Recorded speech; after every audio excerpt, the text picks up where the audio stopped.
Assalamualaikum warahmatullahi wabarakatuh. Bismillah walhamdulillah wassalatu wassalamu ala rasulillah Sayyidina wa maulana Muhammad ibni Abdullah wa ala alihi wa sahbihi wa man walah. La hawla wa la quwwata illa billah. Subhanaka la ilma lana illa ma 'allamtana innaka antal alimul hakim. Rabbi shrah li sadri wa yassir li amri wahlul 'uqdatam min lisani yafqahu qawli. Amma ba'd, melanjutkan kajian kitab Sulamut Taufiq karya Al-Habib Abdullah bin Husain bin Tahir. Malam hari ini menerangkan masih tentang syarat-syaratnya salat, di antaranya suci daripada hadas kecil dan hadas besar. Hadas kecil itu segala perkara yang menyebabkan wudu, sedangkan hadas besar segala perkara yang menyebabkan mandi besar. Sekarang tentang hal-hal yang membatalkan wudu. Bismillahirrahmanirrahim. Faslun wa yunqidul wudu'a ma kharaja minas sabilaini ghairil mani. Perkara yang membatalkan wudu, yang pertama segala benda yang keluar dari dua jalan, jalan depan kubul dan jalan belakang yaitu dubur, selain mani. Segala benda yang keluar dari dua jalan ini hukumnya najis dan membatalkan wudu, termasuk buang air kecil, buang air besar, juga keluar angin, keluar benda yang lain, misalnya semua ini membatalkan wudu. Selain mani, karena mani tidak menyebabkan wajib berwudu, tetapi menyebabkan hal yang lebih berat lagi, yaitu wajib untuk mandi besar. Sehingga dengan wajibnya mandi besar, otomatis juga telah melaksanakan bersuci daripada hadas kecil, yaitu berwudu. Nah, cairan yang keluar dari kemaluan itu ada 3. Yang pertama yaitu disebut dengan al-madhi. Madhi ini cairan bening yang licin yang keluar di awal syahwat. Ini hukumnya najis dan membatalkan wudu. Dimaafkan kalau dalam hubungan suami istri, maka itu tidak sampai dikatakan najis, tapi dimaafkan. Yang kedua adalah wadi. Wadi itu cairan keruh yang keluar biasanya ketika dalam keadaan sangat capek setelah bekerja berat, atau keluar setelah keluarnya air kencing. Setelah kencing disusul dengan cairan yang keruh, nah itu namanya wadi. Hukumnya najis dan membatalkan wudu. Yang ketiga yaitu mani. Mani ini diketahui dengan keluarnya yang tersendat-sendat, berwarna putih seperti talak bahasanya dalam bahasa Arab itu. Kemudian baunya khas, kalau kering ini seperti putih telur yang kering, keluar di saat puncak syahwat. Nah, ketika itu menjadi tidak najis karena mani itu adalah cikal bakal manusia. Maninya manusia itu hukumnya suci sebagaimana badan manusia. Walaqad karramna bani Adam. Benar-benar kita Allah telah memuliakan keturunan Nabi Adam, yaitu manusia. Tidak najis. Selain hewan yang najis, hukum air maninya tidak najis. Hewan yang najis itu adalah anjing dan babi. Selain itu, air maninya tidak najis. Khusus mengenai hal yang membatalkan wudhu, air mani ini tidak sampai membatalkan wudhu, tetapi menyebabkan hal yang lebih berat, yaitu mandi besar. Kemudian wa massuku budil adami au halqati duburihi bi batnil kaf bila ha'ilin. Yang membatalkan wudhu yang kedua adalah menyentuh kemaluan manusia, jalan depan manusia, atau lingkaran duburnya dengan dalamnya tapak tangan tanpa ada penghalang. Menyentuh kemaluan baik kemaluan sendiri atau misalnya punya anaknya yang masih bayi, ketika anaknya misalnya ganti popok dan sebagainya, dia membersihkan sampai terkena kemaluan anaknya dengan tapak tangan bagian dalam, maka itu membatalkan wudhu. Hal ini dikarenakan ada dalil dari hadis Nabi Muhammad SAW, diriwayatkan dari sahabat Jabir, anna Nabiyya sallallahu alaihi wasallam qala idza afdha ahadukum biyadihi ila dzakarihi falyatawadda. Apabila menyentuh seorang di antara kalian dengan tangannya ke zakarnya, kemaluannya, maka harus berwudu. Nah, ini dalil diwajibkan berwudu setelah menyentuh kemaluan dengan tapak tangan bagian dalam. Ya, kalau kita contohkan seperti tapak tangan kita ini yang kelihatan putih. Ya. Kalau ditempelkan seperti ini, maka yang bagian tidak terlihat, tapak tangan kita yang tidak terlihat ketika dikumpulkan, ini yang membatalkan wudhu ketika menyentuh kemaluan. Adapun ujung-ujungnya atau sisi di samping-samping jari ini hukumnya tidak membatalkan wudhu. Atau yang di belakangnya ini tidak sampai membatalkan wudhu. Bagaimana kalau kita ragu apakah yang menyentuh tadi bagian dalam atau tepinya? Nah, kalau ragu-ragu itu diharuskan berwudu karena untuk menghilangkan was-was. Baik itu laki-laki ataupun perempuan. Kemudian walamsu basyaratil ajnabiyyati ma'a kibarin. Yang membatalkan wudhu berikutnya adalah menyentuh kulit perempuan yang bukan mahram setelah besar tanpa ada penghalang. Nah, menyentuh kulit kalau laki-laki kepada perempuan yang bukan mahram itu membatalkan wudhu kalau sudah besar. Dikatakan besar yaitu sekiranya dia sudah bisa disyahwati meskipun belum balik. Jadi kalau ada perempuan yang usianya misalnya sudah 11 tahun, 12 tahun meskipun belum balik, tapi kalau sekira disyahwati maka membatalkan wudhu. Mahram itu ada 3 macam. Ada mahram secara nasab, ada mahram secara rodok, persusuan, ada mahram secara pernikahan.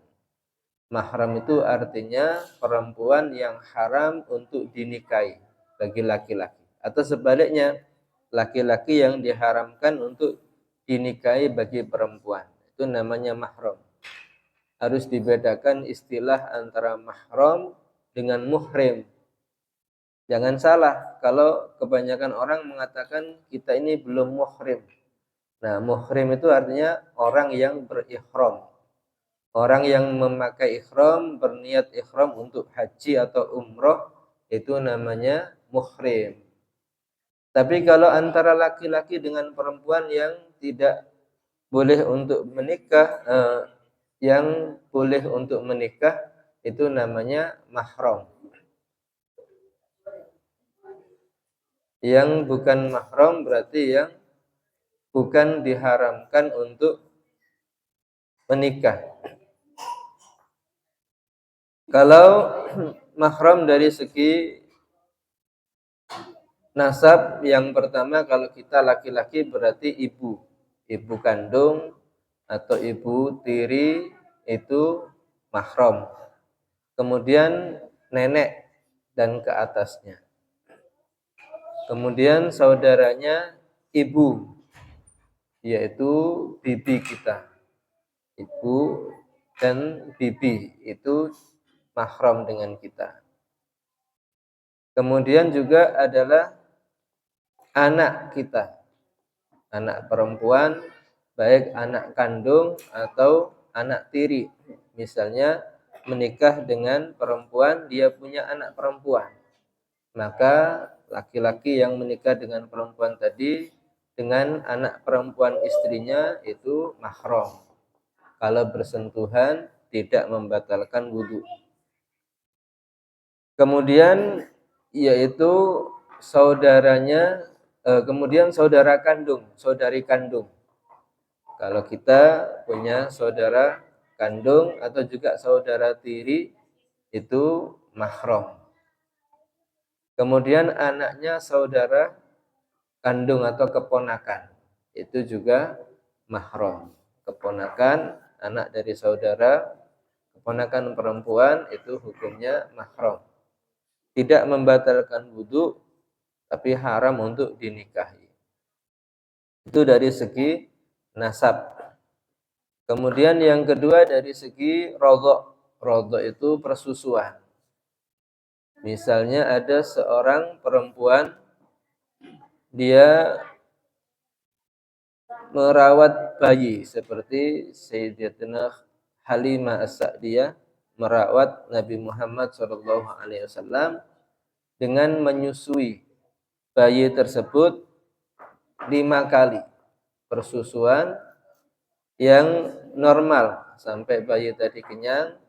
Nah, setelah 5 kali bayi tadi menyusu secara normal, maka bayi tersebut hukumnya seperti anak kandungnya. Dan mahramnya sama seperti mahram dalam segi nasab.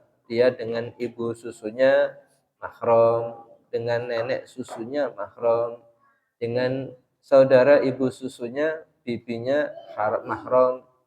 Terus seperti nasab tadi, mahram.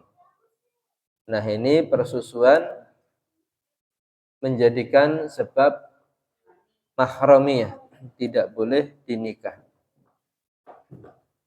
Yang ketiga adalah dari segi pernikahan. Mahram dari segi pernikahan ini, yang pertama adalah ibunya istri atau mertua. Ibunya istri itu mahram yang pertama itu. Kemudian ibunya istri, yaitu neneknya istri. Ini mahram. Yang ketiga anaknya istri. Itu saja yang mahram. 3 orang ini. Jadi mertua, ibunya mertua, dan anaknya istri. Kalau istri tadi misalnya punya anak, maka dengan anaknya itu laki-lakinya menjadi mahram. Selain itu, maka persentuhan, misalnya seorang guru dengan muridnya di sekolah yang sudah sama-sama baligh, ini membatalkan wudu. Dan persentuhan yang membatalkan wudu ini juga diharamkan di dalam syariat. Apalagi menjelang Lebaran. Nah, tidak boleh laki-laki perempuan yang bukan mahram itu berjabatan tangan, karena itu hukumnya haram. Kemudian hal yang membatalkan wudu yang terakhir adalah wazawalul aqli, hilangnya akal. Hilang akal ini bisa dengan karena misalnya pingsan. Dia pingsan itu otomatis batal wudunya. Atau mabuk itu membatalkan wudu. La nauma qa'idin mumakkinin maq'adatahu. Bukan tidak membatalkan tidurnya orang yang dengan menetapkan pantatnya di tempat duduknya, yaitu tidur sambil duduk yang bisa lubang pantatnya ini terganjal dengan tempat duduknya. Misalnya duduk di masjid sambil mendengarkan khutbah Jum'ah misalnya, ini tidak membatalkan wudhu selama lubang pantatnya itu bisa terganjal. Kalau tidur dengan duduk, tetapi posisi kakinya dijulurkan, menjulur. Nah, ini membatalkan wudhu. Atau memakai habwa. Habwa itu ya seperti tali untuk diikatkan di lutut dan di punggung. Nah, ini dari bawahnya masih bisa keluar angin. Atau tidur sambil bersandar. Sekiranya tidak sampai bisa menutup sempurna lubang pantatnya. Ini juga membatalkan wudu, apalagi tidur sambil berdiri. Misalnya orang yang sholat subuh, dia sambil tasyahud akhir menunggu imamnya salam, tertidur. Kalau sampai tertidur itu batal sholatnya, karena batal wudunya. Apa perbedaan antara tertidur dengan mengantuk? Kalau mengantuk itu tidak membatalkan wudu meskipun dia menjelang tidur. Karena dalam hadis dikatakan al-ainani bika usyah. Dua mata ini pengontrolnya lubang dubur. Kalau dua mata kita masih terjaga, kita tahu apakah keluar sesuatu dari lubang dubur atau tidak, itu bisa terasa. Tapi kalau sudah tidur, maka tidak terasa apakah keluar sesuatu dari situ atau tidak. Maka itu dihukumi sudah batal wudunya. Kalau dalam keadaan mengantuk, ini tidak membatalkan.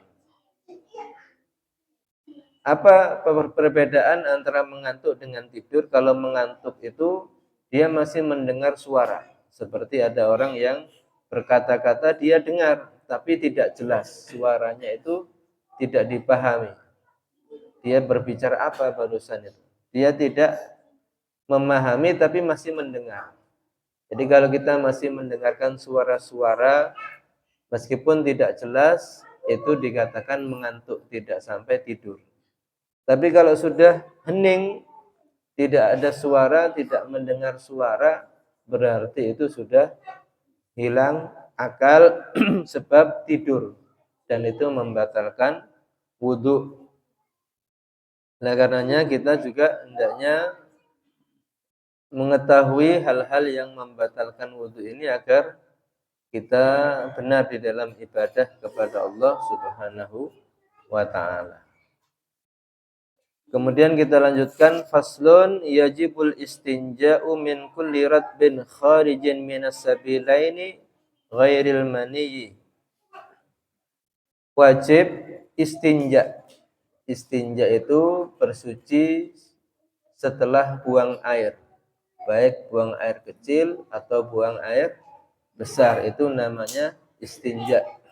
Khusus ketika selesai buang air, bersuci dari selesai buang air itu namanya istinja. Min kulli ratbin, dari setiap benda yang keluar sifatnya basah, yang bersifat basah. Seperti kencing, buang air besar. Kalau buang angin ini tidak wajib untuk beristinja, membersihkan tempat keluarnya. Bahkan makruh kalau buang angin dia beristinja. Kenapa? Karena tidak ada perintah dalam syariat dan dia membuang air sia-sia. Kharijin minas sabilain, yang keluar dari dua jalan, ghairil mani, selain air mani. Kalau air mani tadi kita sudah jelaskan dia tidak wajib istinja, tapi diwajibkan untuk melakukan hal yang lebih berat, yaitu mandi besar. Tapi tetap disunahkan meskipun dia wajib mandi besar, setelah keluar mani disunahkan istinja. Nah, apabila ada salah satu jalan keluarnya yang tertutup, misalnya tidak ada anusnya, maaf, kemudian dibuatkan lubang di tempat yang lain. Maka apabila lubang tadi berada di bawah pusar, di bawah sebagaimana tempatnya anus ada di bawah pusarnya, maka itu segala yang keluar hukumnya najis dan juga wajib diistinjai. Tapi kalau di atas atau di atas maidah di atas lambung, maka itu tidak diwajibkan untuk istinja. Tetapi kalau itu benda najis, maka dibersihkan dengan izalatun najasah. Beda istilahnya saja. Istinja itu hanya pada kubul dan dubur. Kalau ada benda najis di luar itu, maka diwajibkan dengan cara izalatun najasah, menghilangkan najis. Perbedaan antara menghilangkan najis dengan istinja, kalau istinja ini bisa menggunakan alternatif, yaitu memakai tisu atau batu dan sebagainya. Tapi kalau menghilangkan najis wajib dengan air, tidak bisa dengan yang lain. Selain mani, bilma'i, dengan air, ila an yudhiral mahal, sampai menjadi suci tempat keluarnya. Harus sampai bersih dan suci. Au yamsahu bi thalathi masahatin au aktsar ila an yungkiyal mahalla. Atau alternatif yang kedua, jika tidak ada air ataupun ada air, tetap boleh menggunakan 3 usapan batu atau sekarang menggunakan tisu toilet sampai bersih tempatnya. An yungkiyal mahalla. Jadi dengan 3 kali usapan. Kalau maaf misalnya itu buang air kecil, cara mengusapnya toilet tisu toiletnya dari bawah ke atas 3 kali, diambil lagi 3 kali. Kalau dari buang air besar itu dari ujung kemudian diputar sampai tepat ke ujung yang permulaan, itu dihitung 1, 2, 3 kali. Kalaupun belum bersih wajib ditambahkan, karena yang wajib itu adalah bersihnya, bukan 3 kalinya. Kalau belum bersih dengan 3 kali usapan, wajib ditambahkan. Kalaupun sudah sekali sudah bersih, tetap disunahkan sampai 3 kali. Ila an yungkiyal mahalla wa in baqiyal athar, meskipun masih tersisa bekas-bekasnya. Karena buang air kecil atau buang air besar itu benda yang basah. Dengan mengusapkan tisu toilet itu kadang-kadang masih terasa ada lembabnya, ada bekasnya. Bagaimana bekas istinja itu hukumnya? Hukumnya adalah dimaafkan. Najis yang dimaafkan. Kalaupun dibuat sholat hukumnya sah. Tidak sampai membatalkan sholat. Biqali'in, syarat daripada benda yang digunakan untuk istinja ini, yang pertama syaratnya harus qali'in, bisa menyerap kotoran, yaitu benda yang berpori-pori, misalnya batu yang ada pori-porinya, kain, tisu. Tahirin, dengan dengan benda yang suci. Jadi kalau misalnya bendanya ini permukaannya halus seperti kaca, itu tidak sah. Atau plastik, ini tidak boleh.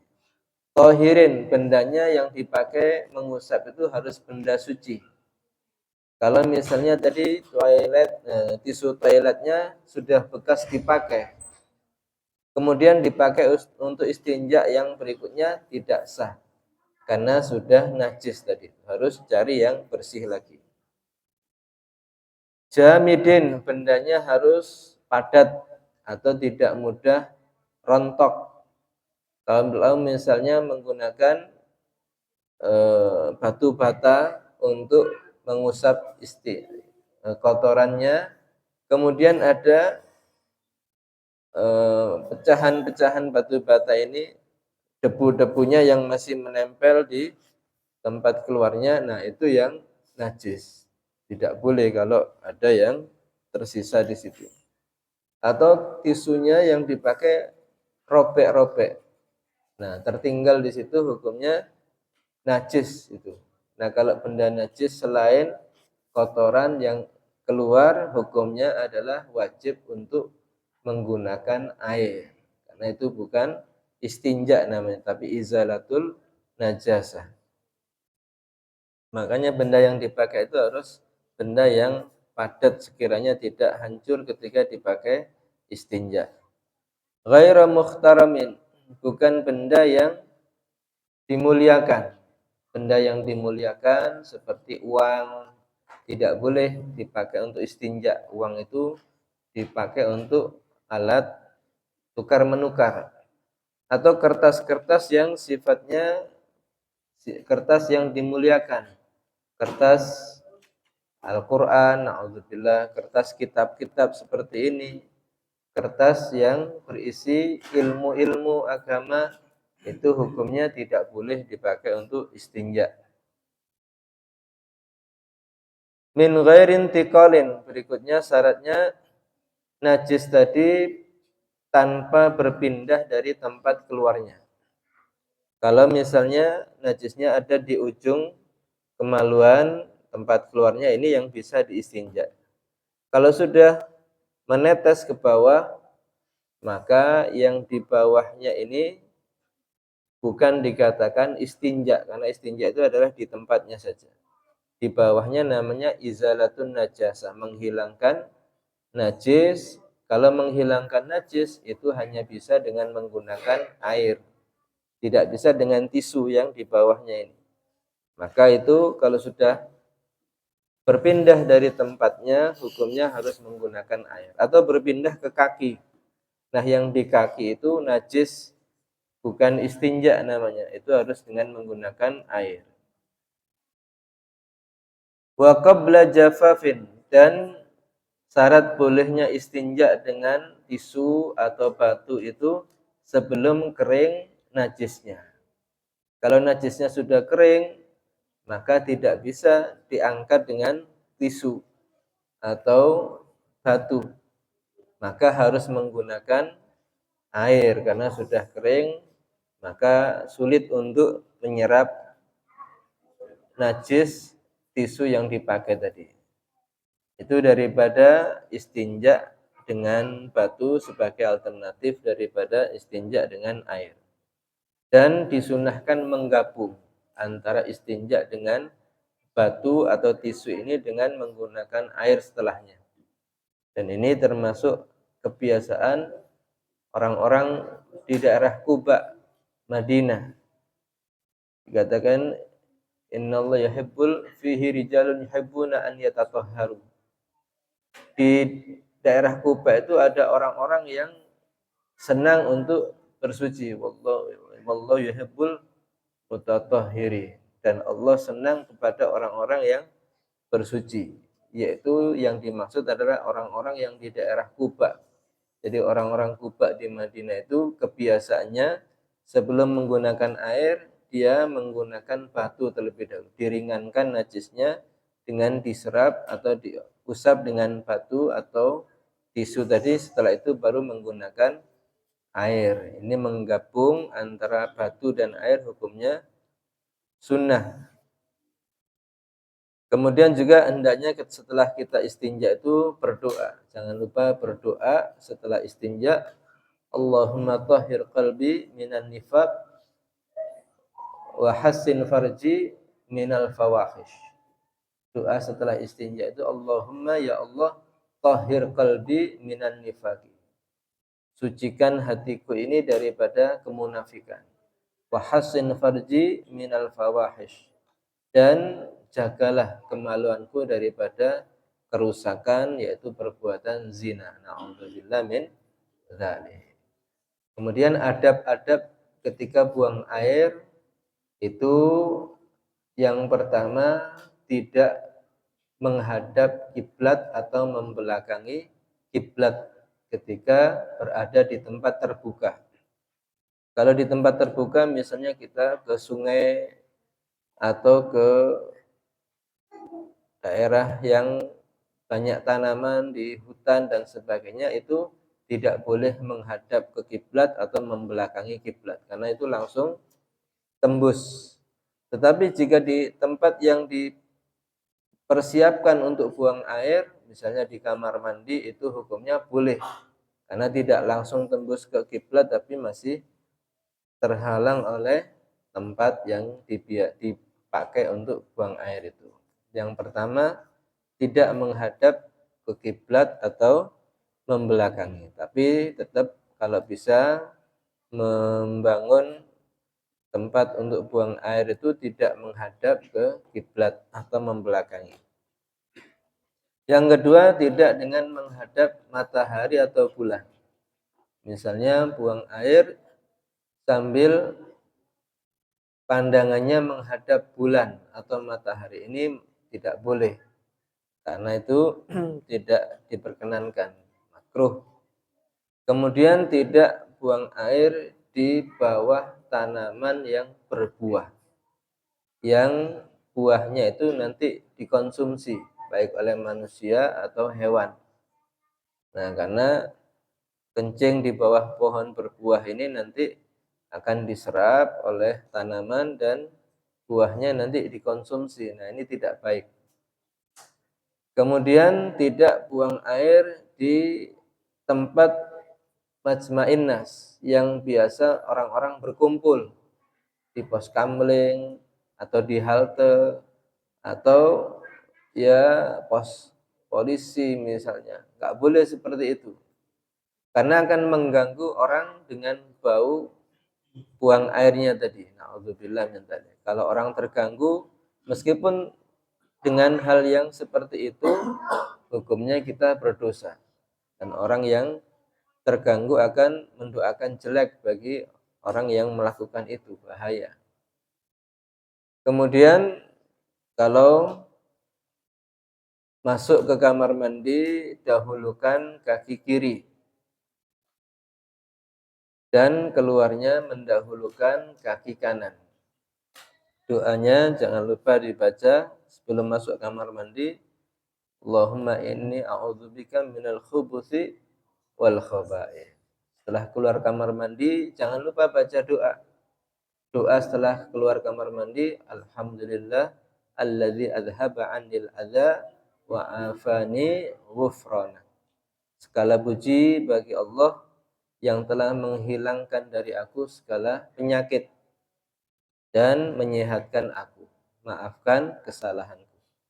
Orang yang bisa buang air kecil atau buang air besar itu termasuk nikmat dari Allah Subhanahu wa taala, karena makanan yang sudah tidak bermanfaat di dalam tubuh ini harus dikeluarkan karena menjadi sampah. Kalau tidak bisa, ini akan membuat sakit perut, sakit yang berbahaya bagi tubuh. Makanya orang yang buang airnya secara lancar itu termasuk tanda orang yang sehat, dan itu nikmat dari Allah Subhanahu wa taala. Sehingga kalau kita keluar dari kamar mandi mengucapkan alhamdulillah allazi adhaba 'anil adza wa afani ghufrana. Kemudian disunnahkan buang air itu dengan cara jongkok dengan bertumpu pada kaki sebelah kiri. Nah, sekarang kan banyak yang model baru ini WC-nya dengan duduk. Nah, itu bukan diharamkan, tapi sunnahnya duduknya jongkok. Nah, jongkok dengan bertumpu pada kaki kiri. Karena itu akan lebih melancarkan buang air. Kemudian kalau di tempat terbuka, buang airnya ini harus menjauh dari manusia. Jangan sampai mendengar suaranya atau mencium baunya. Ya, kalau sekarang di tempat kita ini ada sudah. Ya, di sungai ada tempatnya, di jalanan banyak juga toilet-toilet. Tapi kalau misalnya di perjalanan, ya harus menjauh dari teman-temannya agar tidak mencium baunya atau mendengar suaranya. Kemudian kalau dia di tempat terbuka, misalnya di lapangan atau di padang pasir atau misalnya kalau di sini di tambak, itu harus ada satir yang menutupi. Satirnya sekiranya bisa menutupi bagian auratnya.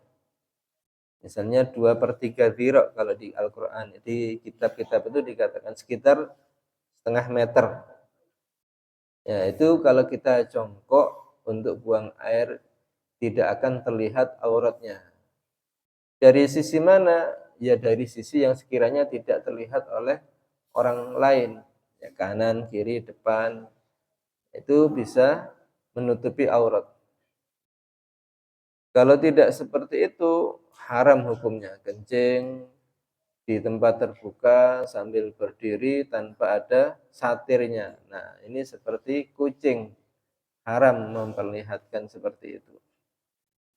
Itu diantara daripada adab-adab buang air kecil atau buang air besar. Kemudian setelah buang air kecil, disunnahkan untuk an-natr. Natr ini mengurut ya atau memijit-mijit pelan kemaluannya sambil berdehem, ya ditekan supaya untuk membersihkan sisa-sisa kencing yang ada di jalannya ini, supaya ketika dia sudah buang air kecil setelah istinja itu tidak keluar lagi ya air kencingnya dari kemaluannya. Kalau tidak dipijit-pijit tadi atau tidak dengan cara ditekan dehem, itu khawatirnya tetap akan keluar setelah istinja dan itu najis. Ya, itu diantara sunnah-sunnahnya dan adab-adabnya di dalam buang air, baik buang air kecil atau buang air besar. Sebelum kita tutup, mungkin ada yang ditanyakan. Ya.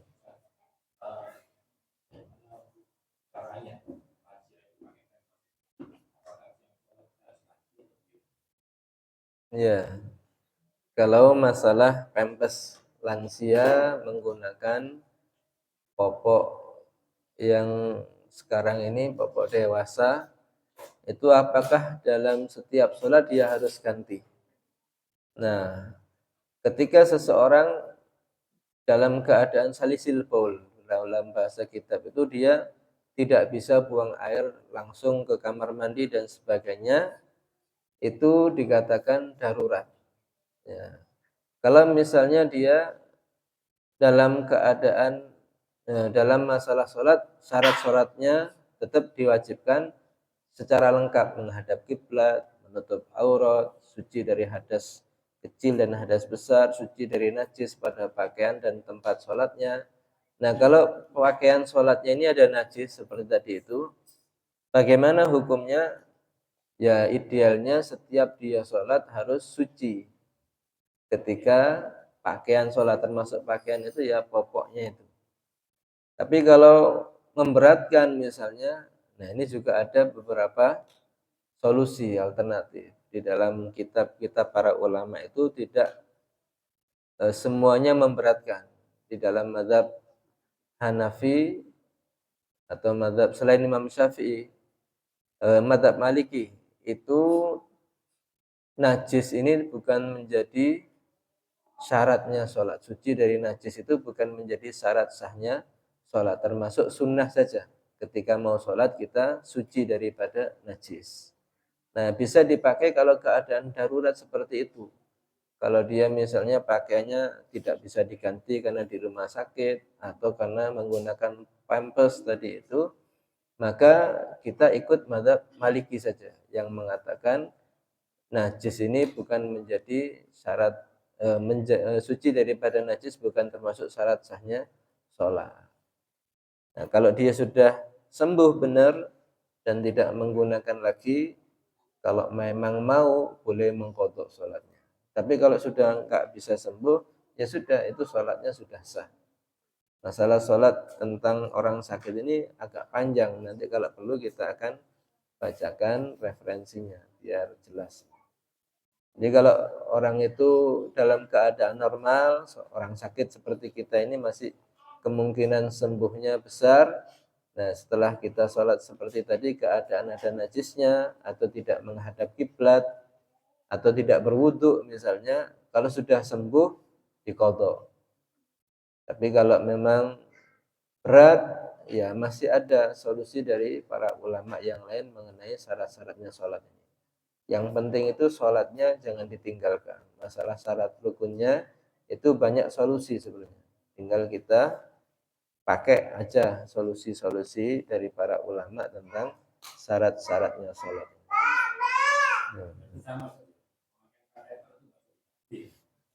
Ya sama semuanya masalah najis ini. Ya. Mungkin yang lain.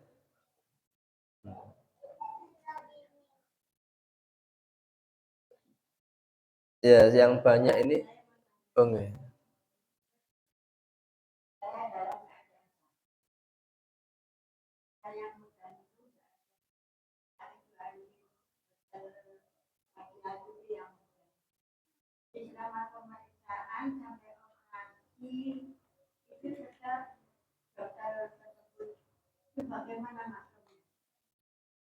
Nggih. Dalam masalah berobat. Seorang perempuan berobat ke medis tapi penanganannya dilakukan oleh dokter laki-laki. Mulai dari awal pemeriksaan sampai selesai operasi dan sebagainya. Maka hukumnya bagaimana? Nah, dalam masalah persentuhan laki-laki dan perempuan itu atau melihat aurat laki-laki dan perempuan itu ada beberapa pengecualian. Seperti tadi dalam masalah berobat atau darurat seperti itu, jika memang tidak ada lagi dokter perempuan di daerah itu yang menangani atau bagaimana, maka boleh dengan dokter laki-laki. Tapi kalau ada dan itu sekiranya masih bisa dikondisikan, hukumnya tidak boleh. Ini dalam mazhab Syafi'i. Tapi dalam mazhab yang lain, kalau kita samakan hukumnya dengan orang yang haji atau umroh, di sana itu kadang-kadang bersentuhan kulit antara laki-laki dan perempuan di mataf, di tempat tawaf, di mas'a, di tempat sa'i, itu tidak bisa dihindari. Nah, itu hukumnya tidak membatalkan selama tidak syahwat. Selama tidak dibarengi rasa syahwat, maka tidak membatalkan wudhu di dalam mazhab yang selain mazhab Syafi'i. Berarti kalau tidak membatalkan wudhu, hukumnya tidak dosa. Nah, kita bisa menggunakan pendapat dalam mazhab selain Imam Syafi'i ini seperti dalam keadaan berobat tadi itu. Jangan sampai kita merasakan syahwat saja. Masih ada solusi di situ. Jadi boleh dengan persentuhan kulit laki-laki dan perempuan yang bukan mahram dalam keadaan berobat mengikuti mazhab selain Imam Syafi'i. Tapi kalau masalah wudhunya batal atau tidak, ya tetap batal karena bukan mahram. Itu masalah dosanya saja. Bisa dipahami ya? Nah, makanya dalam mazhab fikih ini banyak sebenarnya. Kalau kita hanya fokus dalam satu pendapat ulama seperti mazhab Syafi'i saja, Ini kadang-kadang juga dalam keadaan darurat membutuhkan untuk pemahaman di madhab yang lain. Seperti suami dan istri. Suami istri ini yang banyak dipahami adalah mahram. Kenapa? Kan dia sudah nikah dengan kita. Berarti kan mahram. Nah, kalau mahram itu berarti tidak batal wudhunya. Nah, ini pemahaman yang salah. Suami dan istri itu sebelum dia nikah hukumnya adalah bukan mahram. Nah, kalau mahram kan nggak boleh nikah. Justru ini boleh menikah, berarti bukan mahram. Dihalalkan persentuhan suami istri itu hanya dalam urusan hubungan suami istri saja. Kalau masalah bab wudhu, ini tetap membatalkan wudhu. Jadi kalau suami istri sesudah wudhu berangkat ke masjid atau ke musola, kemudian berjabat tangan. Persentuhan ini membatalkan wudhu. Tetapi tidak haram karena masalah suami istri hubungannya ini hukumnya adalah halal. Masalah wudhunya yang batal.